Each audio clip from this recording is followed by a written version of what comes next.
తీర్చుకోవాలి. కూటమి ప్రభుత్వం ఏర్పడ్డాక మొదటి మహానాడు దేవుని కడపలో జరిగింది. రెస్పాన్స్ అదిరింది, సూపర్ హిట్ అయింది. ఇక్కడ ఒక విషయం మీకు చెప్పాలి.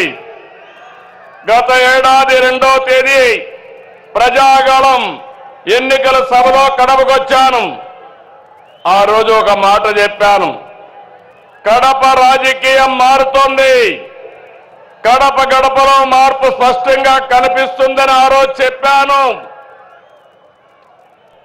అది మీరు చూస్తే అహంకారంతో విర్రవీగే వారికి ఎన్నికల్లో కడప జిల్లా ప్రజలు అద్భుత చైతన్యంతో తీర్పు చెప్పారు. ఈ ఎన్నికల్లో ఒక కడపే కాదు, రాష్ట్రం ప్రతి ప్రాంతం అద్భుతమైన విజయాన్ని సాధించాం. ఉమ్మడి కడపలో 10కి 7 గెలిచాం. తమ్ముళ్ళు ఇప్పుడు నుంచి కష్టపడితే 2029లో 10కి 10 సిద్ధమా అని అడుగుతున్నా మిమ్మల్ని.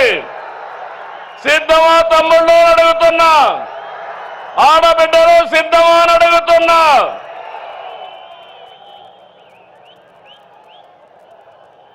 ఈ ఎన్నికల్లో రాయలసీమ ప్రజలు అద్భుతమైన తీర్పిచ్చారు.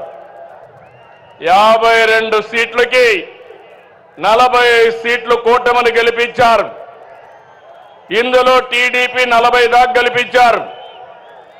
వైసీపీకి రాయలసీమలో 7 సీట్లు వస్తే తెలుగుదేశం కూటమికి ఒక్క ఉమ్మడి కడప జిల్లాలో 7 సీట్లు గెలిపించారు.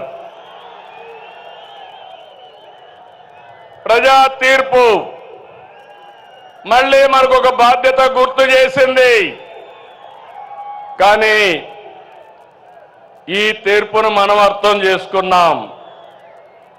ఓడిపోయిన పార్టీ ఇప్పటికీ అర్థం చేసుకోలేదు, అర్థం చేసుకోదు కూడా. అధికారం కోసం పుట్టిన పార్టీ కాదు తెలుగుదేశం పార్టీ.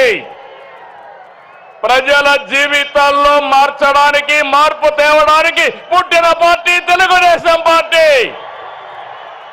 అవునా కాదా అని మిమ్మల్ని అడుగుతున్నా. అవునంటే